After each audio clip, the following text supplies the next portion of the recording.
Aujourd'hui, j'ai envie de te parler d'une petite amourette que j'ai eue avec un Danois.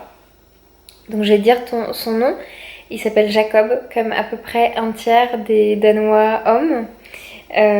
L'autre tiers doit s'appeler Christian et le dernier tiers doit se répartir entre plein d'autres noms que je t'avais donnés, notamment dans une vidéo que je t'ai faite qui s'appelle Prénom et origami danois, si jamais ça t'intéresse.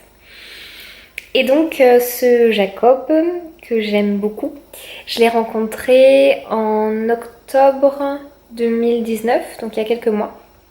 On était en fait au même cours de yoga et de tantra.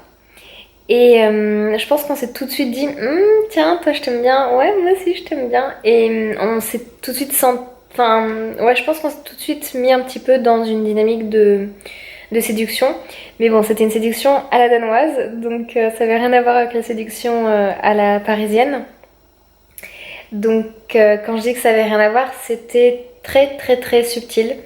Et c'était plus des petits regards, des petits sourires, et puis surtout en fait, moi ce que j'ai senti c'est que ce que je sentais c'était juste en fait de faire comprendre à l'autre qu'on avait envie de passer du temps l'un avec l'autre.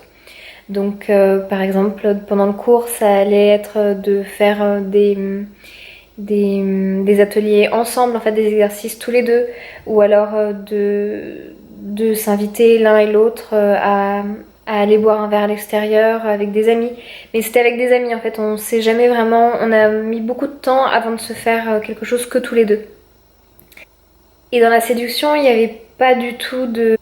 C'était pas du tout sexualisé en fait comme séduction, c'était beaucoup de oh j'aime bien la façon dont tu penses, j'aime bien la façon dont tu réfléchis, j'aime bien ce que tu dis, ça me fait rire et c'est agréable de passer du temps en ta compagnie. Et ça j'ai adoré. Oh là là, j'ai tellement adoré. C'était trop trop mignon et je me sentais hyper bien en fait ouais je suis plus détendue comme ça et je me sentais hyper bien. Je me sentais vraiment valorisée, je me sentais vraiment aimée pour ce que j'étais et appréciée pour ce que j'étais. Et je sentais que ce qu'il aimait, c'était ma présence et c'était pas tant en fait cette envie d'avoir par exemple du sexe avec moi. J'ai vraiment jamais senti ça et le sexe en fait a jamais été présent et c'est surtout sur la première phase, c'est quelque chose que j'ai adoré. Vraiment, c'est un truc qui qui me mettait vachement à l'aise et j'aimais énormément cette approche de juste en fait apprendre à se connaître, un peu comme des amis en fin de compte, un peu comme tu pourrais faire avec un ami et j'ai adoré. Après il y a une deuxième phase où j'ai moins adoré, c'est la phase où justement on était un petit peu plus en mode bon bah on va peut-être un peu concrétiser, il va peut-être avoir des trucs un peu qui se passent. Et donc moi ce qu'on m'avait beaucoup dit c'est que c'était surtout aux femmes en fait de faire le premier pas parce que ici au Danemark les hommes ont tellement peur en fait de faire du harcèlement, ils ont tellement peur de forcer les femmes que du coup ils vont pas le faire donc du coup c'est aux femmes de faire le premier pas. Et moi c'est un truc qui me satisfaisait vraiment parce que c'est... J'aime bien en fait avoir cet espace là, j'aime bien avoir l'espace de pouvoir... vraiment dire oui si j'ai envie, vraiment pousser si j'ai envie d'un rapport sexuel, tu vois, j'ai vraiment apprécié ça. Mais le problème c'est qu'en fait je l'ai peut-être mal fait ou peut-être que lui tout simplement il avait pas trop envie. Mais il y a plusieurs fois où en fait on s'est vu et moi j'étais prête, je pensais que ça y est, ça allait être notre soir. Et en plus j'étais un peu stressée parce que bah, le premier rapport sexuel je trouve que c'est toujours un petit peu stressant. Et en fait, bah, il y a eu deux, trois fois comme ça où on s'est vus et on s'est fait un petit dîner romantique. J'étais soit chez lui, soit il était chez moi. Et en fait, par exemple, une fois j'étais allée manger chez lui et il m'a fait tout hyper romantique. Tu vois, il avait mis des bougies, il avait fait un repas, on a bu du vin. Et en fait, on a discuté, c'était super sympa et j'ai adoré discuter avec lui. Et puis vers 23h30, il me dit bon bah je suis fatiguée, donc merci, au revoir. Et du coup je suis rentrée Et tout le chemin, parce que moi je pensais que j'allais dormir chez lui, je pensais que j'allais dormir dans ses bras, je pensais qu'on allait avoir une nuit de sexe de folie, tu vois. Et tout le chemin du retour, je me disais, mais c'est quoi son problème à ce putain de Danois? C'est quoi le truc? Je suis pas séduisante, je suis pas à son goût, c'est quoi son problème en fait à ce mec? Et j'étais hyper énervée. Et en fait, j'ai trouvé ça rigolo après parce que bah justement en fait c'est tout ce que je voulais, c'est tout ce que j'attendais. C'est qu'un mec en fait me considère juste pour moi et pas que pour le sexe. Et tu vois, j'en avais un peu marre de d'être toujours dans cette relation où en fin de compte le sexe vient en premier et on voit après. Et là en fait j'avais ce que je voulais et vu que, je sais pas, je me disais que ça faisait 3 mois qu'on se voyait, que là je mangeais chez lui, qu'il était tard, qu'on était dans une dynamique où je m'attendais à ce qu'il y ait un rapport sexuel, bah en fait j'étais hyper énervée de pas avoir mon attente. Donc du coup, depuis ce jour-là, je me suis dit, ok, plus d'attente, je profite du moment comme il est et en fin de compte, je suis encore contente qu'il se soit rien passé parce que bah, il était fatigué, moi aussi j'étais un peu fatiguée, enfin moi j'aurais été ok hein, pour le faire, mais ouais, je pense qu'il était fatigué, c'était peut-être pas le meilleur moment en fait pour qu'on le fasse. Et du coup c'est ok, mais c'est vrai qu'au début ça m'a vachement surprise de me rendre compte qu'en fait je pouvais être en colère d'avoir au final ce que j'ai toujours voulu et même ce que je reprochais, tu vois, aux hommes français d'être direct dans le rapport sexuel, bah là en fait je l'avais et c'était assez intéressant pour moi de me confronter à ça. Et, euh, et donc du coup on s'est revus, on a fait des activités euh, autres que le soir en pleine journée, tu vois, donc du coup on savait qu'il allait rien se passer et c'était vraiment agréable et c'était vraiment pour moi en fait c'était vraiment une naissance la naissance d'une amitié et c'était super chouette et j'ai vraiment aimé ça et et puis un autre soir parce que je commençais quand même à puis moi il m'attire vachement Jacob donc du coup je commençais vraiment à me dire bon bah il y a peut-être un moment où et donc du coup un soir il n'y avait pas mon coloc, je venais d'emménager dans mon appart, dans mon nouvel appart et du coup j'ai invité Jacob et pareil donc je lui fais le dîner, on boit un peu de vin, j'allume des bougies, je suis en mode sexy tu vois et en fait je sentais que bah, le soir arrivait et il était hyper fatigué. En fait il était aussi dans un moment un peu compliqué de sa vie où un de ses proches venait de décéder et du coup, en fait, il avait beaucoup bu la veille parce qu'il avait fait une grosse soirée avec ses copains et il avait beaucoup bu, je pense, d'alcool pour oublier. Et du coup, en fait, je sentais qu'il était juste super KO. Et je lui ai proposé de dormir chez moi et du coup, il a dormi chez moi. Et en fait, on a dormi. Donc au début, on s'est fait un peu des câlins. Et on a dormi en sous-vêtements, mais il s'est rien passé. Et on s'est endormi en se tenant la main. Et et je crois que j'avais une part de moi qui me disait, c'est fou quand même. Enfin, on est à moitié, on est dans le même lit, on est à moitié à poil l'un et l'autre, et en fait il se passe rien. Et il y avait donc du coup il y avait cette partie qui était vachement amusée en mode mais c'est incongru ce qui est en train de se passer. Jamais je crois que j'aurais pu vivre ça avec les hommes que je fréquentais avant à Paris. Et il y avait une autre partie de moi qui trouvait ça hyper attendrissant, hyper tendre, ouais. Et j'ai vraiment apprécié ce moment. Et maintenant, quand j'y repense, je me dis que c'était vraiment merveilleux. Et j'ai peut-être pas été capable de l'apprécier à sa valeur. Parce que je pense que j'ai pas l'habitude en fait de vivre ce genre de moment avec un homme. Et j'avais d'autres attentes. Et clairement, je pensais qu'on allait coucher ensemble. Est-ce que tu me vois? Clairement, je pensais que ce soir-là, on allait coucher ensemble et du coup, je crois qu'il y avait une part de moi qui était un peu déçue. Mais en fait, avec le recul, je trouve que c'est vraiment chouette. Et puis après, bah, je pense qu'on devait continuer à se voir et on continue de... Ah oui, non, le seul truc aussi qu'il faut que je te dise, c'est...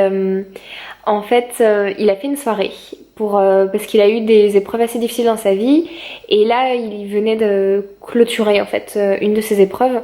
Et du coup, il voulait faire la fête avec tous ses amis. Donc il a invité sa famille, ses amis d'enfance, ses amis actuels. Et il m'a invité moi. Et en fait, c'était trop chouchou parce que il m'a présenté à ses parents, il m'a présenté à ses amis proches. Et j'ai vraiment senti que quand il me présentait, c'était vraiment c'est elle, tu vois, c'est la fille que je suis en train de que j'ai envie de fréquenter et je sentais qu'il y avait vraiment je pense qu'il avait envie de voir un peu avec ses proches. Et notamment, du coup, c'est marrant parce qu'il m'a présenté sa mère et c'était un moment assez genre, bon, bah, bonjour. Et ça me faisait bizarre, moi, par exemple, de rencontrer ses proches et ses parents avant même qu'on ait couché ensemble, par exemple, tu vois. Parce que moi, je pense que... Alors, je pense que c'est pas tous les Français non plus, mais c'est vrai que moi, j'ai quand même plutôt l'habitude de me dire que c'est bah, d'abord on s'embrasse, après on couche ensemble, et puis après on commence à voir un petit peu s'il y a moyen de faire un truc ensemble et après on rencontre les parents, mais c'est un truc qui vient plus tard en fait dans la relation. Et là, c'était bizarre pour moi que ça vienne avant. Et je pense que c'est assez crédible avec la mentalité danoise parce que, alors, je sais pas, je crois que Jacob, il est particulier, il est vraiment chouchou dans son style. Je sais pas si tout le monde m'aurait présenté, enfin, si, je veux pas faire de généralité parce que, comme tous les Français, tous les Danois sont différents. Mais c'est vrai que ça m'étonne pas qu'il m'ait présenté assez rapidement parce que les Danois, à sa famille, parce que les Danois sont hyper famille en fait. Et, et je pense que ça m'étonne pas dans la mentalité danoise que la famille soit présente très tôt en fait dans le stade du couple. Alors que je pense qu'en France on a plus tendance, enfin encore, c'est pas tout le monde, je pense qu'il y a des gens qui sont dans ces valeurs-là, mais je pense qu'en France, moi les Français que je fréquentais à Paris, on est plus dans cette dynamique où le couple c'est un truc bah, entre l'homme et la femme, et ça regarde pas trop la famille, et ça regarde la famille à partir du moment où on a un couple installé, et où du coup bah, on va participer à des repas de famille ensemble. Et au Danemark, j'ai l'impression que c'est d'abord la famille et du coup il y avait un peu ce côté où il voulait d'abord vérifier avec sa famille si je pouvais m'intégrer avec les amis, avec la famille. J'ai cette impression là. Peut-être que je me trompe et peut-être qu'un jour je lui demanderai, mais pour l'instant c'est pas trop le moment où je peux lui demander. Mais j'avais un peu cette impression et en tout cas ça collerait de mon idée que j'ai des Danois qui sont vraiment très très famille. Et donc du coup à cette soirée il était tout mignon parce que il pouvait pas trop s'occuper de moi, mais en même temps, il essayait de faire au mieux, donc il s'assurait à chaque fois que j'étais pas seule, que j'étais bien entre de bonnes mains et que j'étais bien en train de discuter avec des personnes. Et moi, je me suis éclatée à cette soirée, je me suis vraiment bien amusée à discuter avec tous ses amis, c'était vraiment rigolo.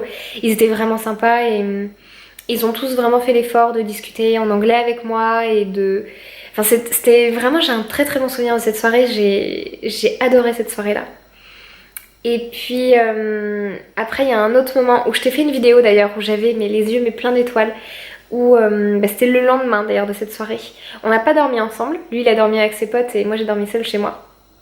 Et le lendemain on s'est fait en fait une journée avec des amis qui font de la méditation avec nous. Et donc du coup on s'est fait une journée un peu spirituelle où on a bien mangé ensemble, on a bien rigolé, on a chanté des mantras et on a passé du bon temps tous ensemble et c'était super sympa. Et on était tous les deux hyper fatigués et du coup on s'est fait plein de câlins toute la journée et c'était trop bien et j'ai adoré cette journée-là. Et, euh, et j'ai beaucoup d'amour pour cet homme et vraiment c'était un jour, une après-midi vraiment géniale que j'ai passé avec lui. Et puis après, encore une fois, il est rentré seul chez lui et moi je suis rentrée seule chez moi. Et j'étais toujours un petit peu étonnée que bah, du coup il y ait rien qui se passe derrière. Et c'est vrai que moi c'est pas trop dans ma façon de faire. Mais je prenais vraiment ça avec sérénité et avec joie. Et j'étais vraiment dans l'accueil de ce qui se passe et je prenais ce qu'il y avait à prendre et j'essayais vraiment de pas être dans l'attente. Et puis après, il y a eu le lockdown, donc le confinement avec le coronavirus. Et en fait, au début, bah, j'avais envie quand même de continuer à le voir et je savais qu'il était dans ma ville. Et en fait, j'ai été encore une fois hyper touchée, hyper impressionnée par sa maturité émotionnelle. Je pense que Jacob, c'est un homme qui est très émotionnel et qui a eu la chance, je pense, de vivre dans un pays où les hommes ont le droit d'avoir des émotions. Et donc du coup, il a pu, en fait, il a eu cet espace de parler de ses émotions et de travailler sur ses émotions. Et en fait, j'étais impressionnée parce que très tôt, il m'a dit que bah, pour lui, le confinement, ça allait pas du tout. Et en fait, il allait avoir besoin de prendre soin de lui et qu'il allait pas avoir l'occasion de vraiment me voir.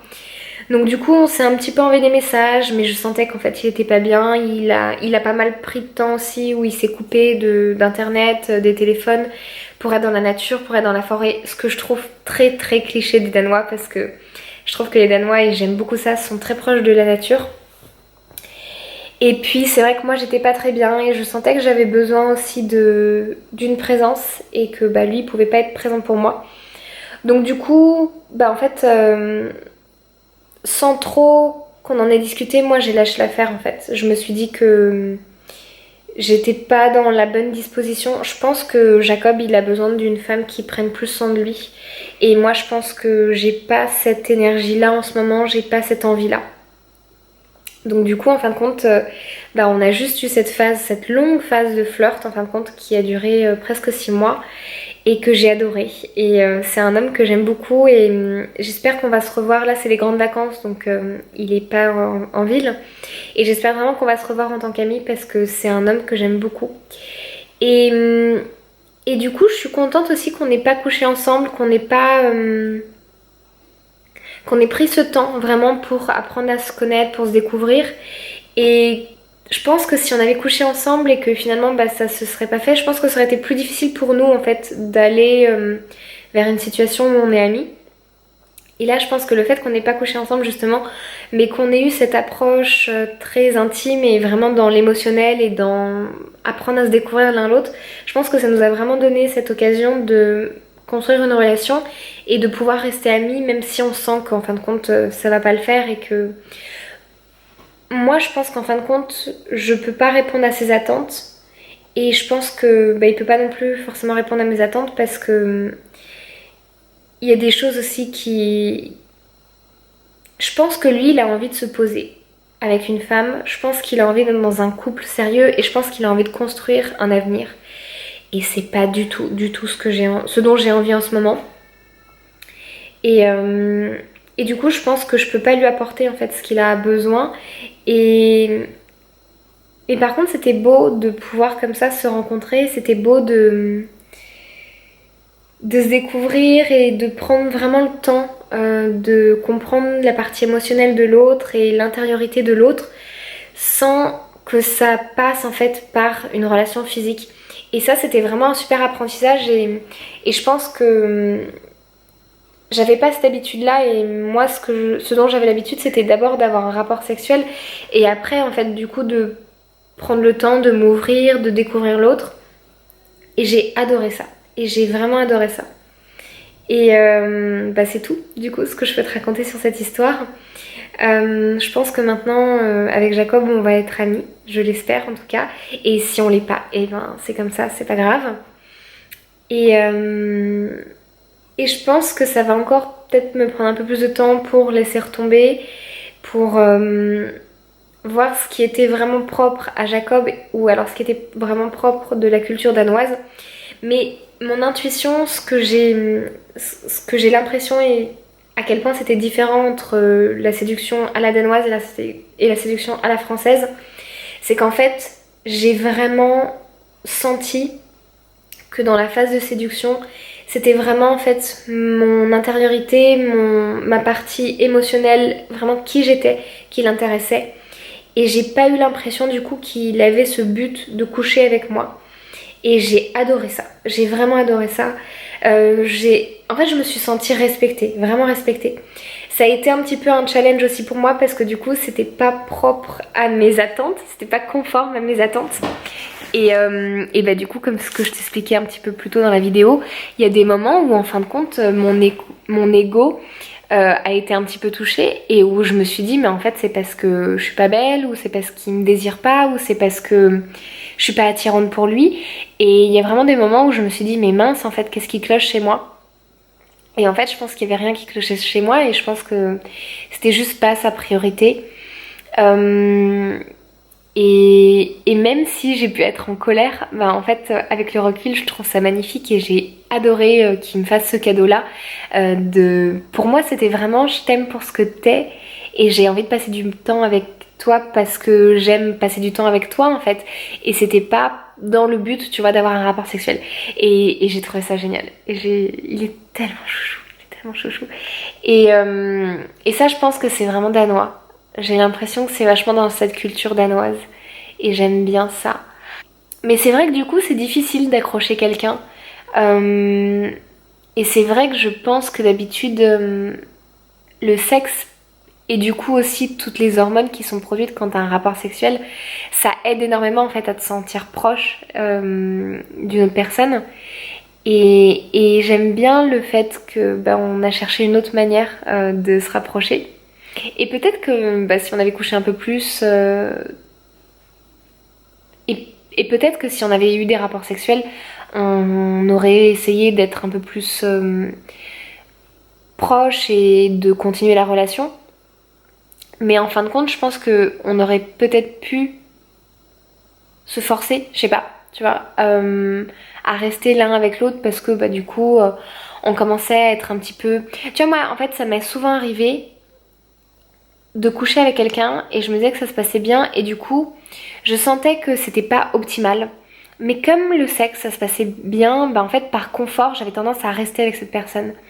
Et je pense que c'est ce qui aurait pu se passer avec Jacob, que par confort, parce que de toute façon on avait déjà partagé cette intimité-là, on reste ensemble. Et du coup, je pense que le fait qu'on n'ait pas couché ensemble, ça nous a donné cette possibilité d'avoir la liberté de se dire bon en fait, je pense que c'est pas un complet match et du coup on va pas insister en fait et on va être amis. Et je trouve que c'était chouette ça. Et j'aime bien, j'aime vraiment bien ça. Je l'aime trop ce petit Jacob. Et je m'arrête là. Et dis-moi si ça t'intéresse. Et dis-moi si t'as envie que je réfléchisse un peu plus et que peut-être que je demande à d'autres personnes aussi comment ça se fait la séduction à la danoise et